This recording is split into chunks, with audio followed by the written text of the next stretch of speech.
To determine if you have a narrow or regular PTB arm, insert a penny into the end of the wiper arm. If it fits, you have a regular PTB arm. If it's too large, you have a narrow PTB arm.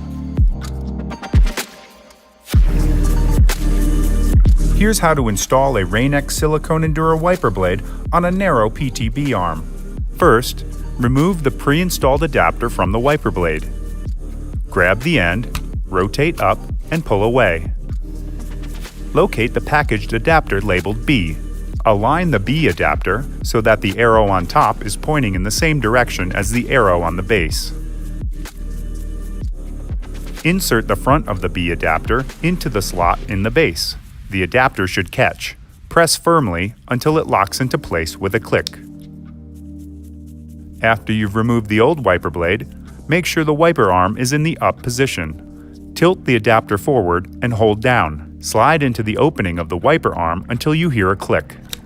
Tug on the blade to make sure it's properly fastened, remove the yellow plastic squeegee cover, and lower the arm gently onto the windshield. Installation is complete. You're now ready to outsmart the elements with Rain-X Silicone Endura.